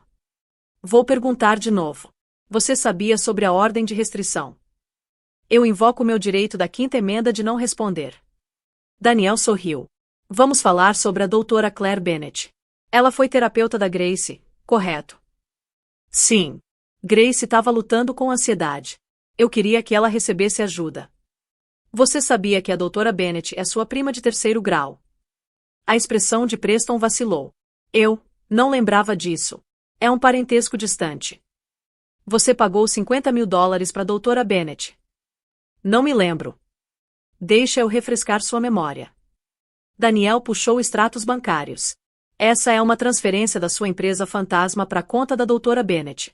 $50.000. 6 meses depois do início da terapia da Grace. Isso foi para quê? Eu teria que checar meus registros. Sr. Caldwell, a doutora Bennett te forneceu relatórios sobre as sessões de terapia da Grace. Eu não quero consultar meu advogado. Você contratou um investigador particular para seguir sua esposa. Não. Sr. Caldwell, eu tenho e-mails seus para uma empresa de investigação particular pedindo vigilância da Grace Whitman. Pagos com seu cartão de crédito. Você está dizendo que esses e-mails são falsos. O maxilar de Preston travou. Eu estava preocupado com a saúde mental dela. Queria garantir que ela estava segura. Fazendo ela ser seguida. Documentando os movimentos dela. Invadindo a privacidade dela. Eu estava protegendo ela. De quê? Dela mesma. Ela não estava estável. Eu estava preocupado que ela pudesse se machucar. Ou machucar o bebê. Grace, assistindo o vídeo, sentiu raiva. Raiva pura e ardente. Preston estava reescrevendo tudo. Se fazendo de herói. Fazendo Grace ser o problema. Fazendo o abuso dele soar como cuidado. Mas Daniel era implacável. Ele passou por tudo. O dinheiro escondido, as contas offshore, a vigilância, a traição da terapia, o padrão com a Adria. Cada segredo. Cada mentira. Cada manipulação. No final da deposição, Preston parecia abalado. Não quebrado, mas rachado. Como se Daniel tivesse achado os pontos fracos e tivesse sistematicamente destruindo eles. Como ele se saiu? Grace perguntou quando o vídeo acabou. Terrivelmente. Ele mentiu, se contradisse, invocou a quinta emenda várias vezes. O júri vai odiar ele. Quando é o julgamento? 4 meses. A gente vai estar pronto. 4 meses. Grace ia estar com 6 meses pós-parto. Charlotte ia ter meio ano. O traumatismo craniano dela ia estar sarado. Ela ia estar mais forte, mais clara, pronta. 2 dias depois, Daniel ligou.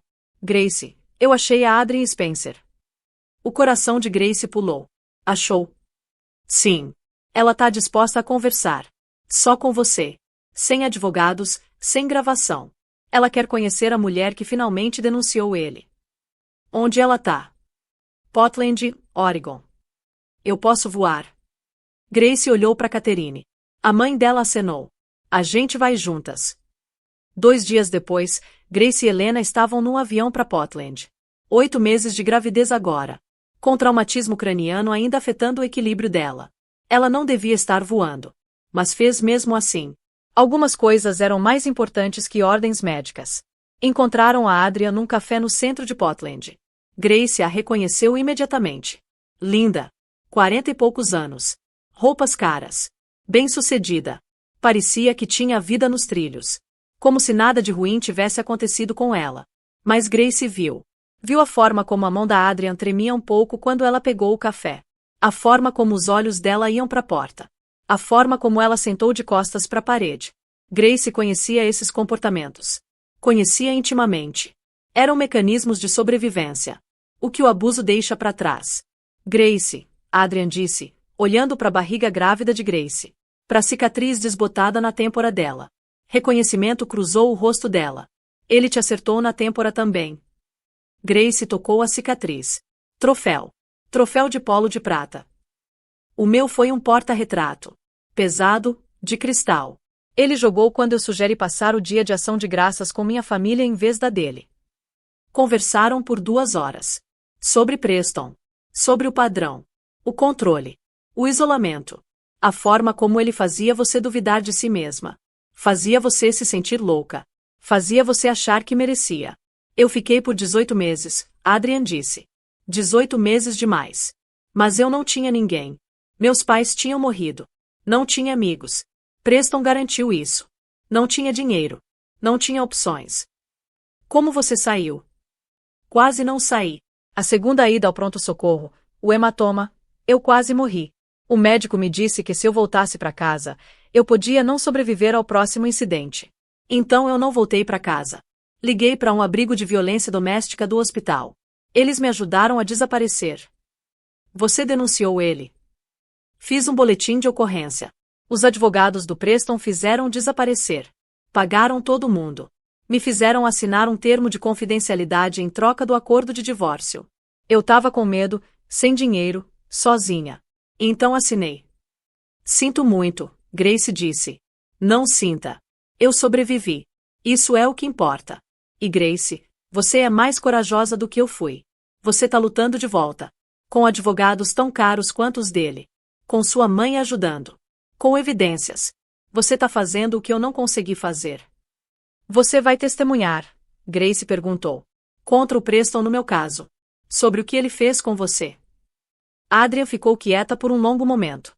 Encarando o café. Finalmente disse, eu quis fazer isso por 8 anos. Toda vez que eu ouvia o nome dele, via o rosto dele em revistas de negócios, sabia que ele estava lá fora vivendo a vida perfeita dele, machucando outra pessoa. Sim. Vou testemunhar. Vou contar tudo. Grace começou a chorar. Alívio. Gratidão. Compreensão. Obrigada. Não. Obrigada a você por ser corajosa o suficiente para lutar. Por tornar possível eu finalmente contar a verdade.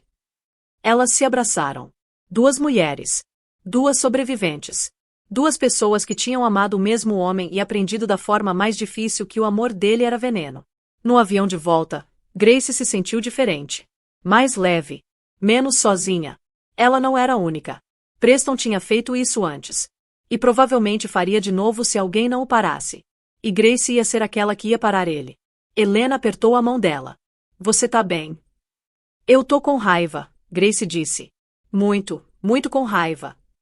Ótimo. Raiva é útil. Raiva faz as coisas acontecerem. Grace tocou a barriga. A filha chutou. Chutes fortes agora. Chutes de lutadora. Ele não vai se safar. Mesmo que custe tudo que eu tenho. Mesmo que eu tenha que me levantar no tribunal e contar para o mundo inteiro o que ele fez, ele não vai se safar. Helena sorriu. Aí está ela. Aí está a Grace que eu lembro. Aquela que não desiste. A bolsa de Grace estourou às 2 da manhã numa terça-feira. 3 semanas antes do previsto. Ela estava dormindo no quarto de hóspedes da Catherine quando aconteceu. Acordou com líquido, com pressão, com o entendimento de que tudo ia mudar. Mãe, Grace chamou. Tentando soar calma mas falhando. Catherine apareceu instantaneamente. Treinamento de cirurgiã sempre pronto. Sua bolsa estourou. Acho que sim. É para ser tanto assim. Sim. Você tá tendo contrações. Grace prestou atenção no corpo. Sentiu um aperto baixo na barriga. Ainda não doloroso. Só pressão. Talvez. Não sei como é para ser. Vamos pro hospital agora. Dirigiram pro Mount Sinai. O trânsito de Manhattan às 2 da manhã era leve. Catherine dirigiu rápido mesmo assim. Direção de cirurgião. Eficiente. Direta. Grace ligou para Helena do carro. É hora. O bebê tá vindo. A voz da Helena estava grossa de sono. Já tô indo. Você consegue, Grace. O trabalho de parto doeu. Grace tinha lido sobre isso. Feito aulas. Preston tinha se recusado a vir nas aulas. Disse que ia estar muito ocupado com trabalho. Disse que a mãe dele ia ajudar depois do bebê nascer. Disse que Grace não precisava dele lá pro nascimento. Mas Grace precisava de alguém. Precisava de Catherine segurando a mão dela. Precisava de Helena aparecendo às 4 da manhã com café e encorajamento. Precisava das enfermeiras que eram gentis. Que acreditavam nela quando ela dizia que a dor estava ruim. Que não mandavam ela ficar quieta, se controlar melhor, parar de fazer tanto escândalo. As contrações vieram mais rápido, mais forte. Grace tinha pensado que o troféu era dor. Mas isso era diferente.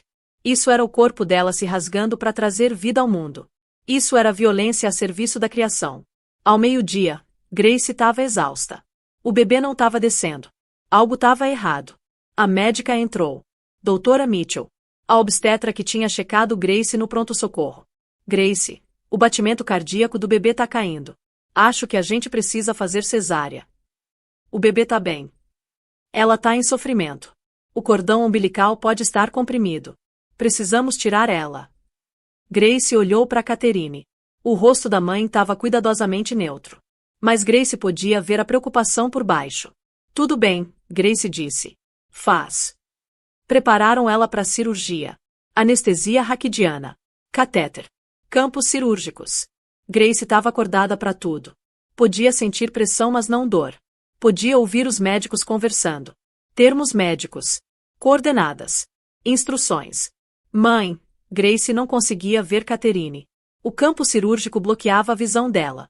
Tô aqui, filha. Tô bem. Aqui. A voz de Catherine ao lado do ouvido dela.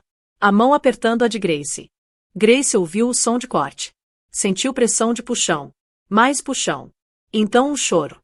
Agudo. Bravo. Vivo. É uma menina, doutora Mitchell disse desnecessariamente. Grace já sabia. Sabia desde a ultrassom. Mas ouvir fez aquilo virar real. Fez ela existir. Trouxeram o bebê pro rosto de Grace. Vermelha. Chorando. Coberta de vernix. Linda. Perfeita. Impossível. Oi, Grace sussurrou. Eu sou sua mãe. O bebê parou de chorar. Olhou para Grace com olhos sem foco. Parecia reconhecer a voz dela. A voz que ela tinha ouvido por 9 meses. A voz que tinha sussurrado promessas, planos e amor. Charlotte, Grace disse. Seu nome é Charlotte. Não era nome de família. Não era escolha do Preston. Não era decisão de ninguém além da Grace. Um nome que pertencia só à filha dela. Um nome que significava livre. Preston chegou 2 horas depois. Grace estava num quarto privado. Charlotte dormindo no berço. O corpo de Grace doía em todo lugar. A cabeça. A incisão. As costas. Mas ela estava bem. Elas estavam bem. Preston entrou como se fosse dono do lugar. Como se nada tivesse acontecido. Como se não houvesse processo. Como se ele não tivesse tentado matar Grace 8 semanas atrás. Ela é linda, Preston disse. Foi direto pro berço. Pegou Charlotte sem perguntar. Coloca ela de volta, Grace disse. A voz fraca. Pós-cirurgia. Pós-parto. Mas firme. Ela é minha filha. Ela é nossa filha. E você tentou me matar quando eu estava grávida dela. Preston segurou Charlotte. Olhou para Grace. Nenhum júri vai acreditar nisso. Não depois que ouvirem sobre suas sessões de terapia. Sobre sua paranoia. Sobre sua instabilidade. O sangue de Grace gelou. Do que você está falando? As anotações da doutora Bennett. Anotações bem detalhadas sobre sua ansiedade, seus medos irracionais, sua dificuldade de distinguir realidade. Meu advogado tem elas. Junto com registros médicos mostrando histórico de tratamento de saúde mental. Eu vi a doutora Bennett porque você me obrigou. Você escolheu ela. Você provavelmente disse para ela o que escrever. Prove. Preston sorriu. Não gentil. Predatório. Grace, você pode largar o processo. A gente pode ser copais. Eu vou ser generoso. Ou você pode continuar lutando e eu vou garantir que você perca tudo. Incluindo ela. Ele colocou Charlotte de volta no berço. Gentilmente. As mãos dele sempre eram gentis. Exceto quando não eram. Pensa nisso, ele disse. Beijou a testa de Grace. Beijo de marido. Amoroso. Terno. Errado. Você tem alguns dias para decidir. Mas Grace, eu sempre ganho. Ele saiu. Grace encarou Charlotte. Essa pessoa minúscula que dependia dela. Que precisava que ela fosse forte, esperta, corajosa. Que precisava que a mãe não desistisse. Catherine voltou com café. Viu o rosto de Grace. O que aconteceu? Preston estava aqui. Disse que tem as anotações da doutora Bennet que provam que eu sou instável. Que ele vai usar elas para pegar a Charlotte. O maxilar de Catherine travou. Daniel precisa saber disso. E se o Preston tiver razão? E se eu não puder ganhar? E se eu perder ela? Grace, me escuta. Você não vai perder nada. A gente tem evidências. A gente tem a Adria. A gente tem o depoimento dos paramédicos. A gente tem suas tomografias. A gente tem tudo. Mas o meu traumatismo craniano. E se o juiz achar que eu não consigo cuidar dela? Então a gente mostra que você pode. A gente documenta tudo. Cada mamada, cada troca de fralda, cada momento de maternidade competente. A gente mostra que você tá sarando. Que você é capaz. Que você é exatamente o que a Charlotte precisa. Grace olhou para Charlotte. Pro rosto perfeito da filha. Pras mãozinhas fechadas em punhos. Ela parecia pronta para lutar. Como se tivesse herdado algo feroz da Grace. Algo que não ia desistir. Tá bom, Grace disse. Tá bom, a gente luta.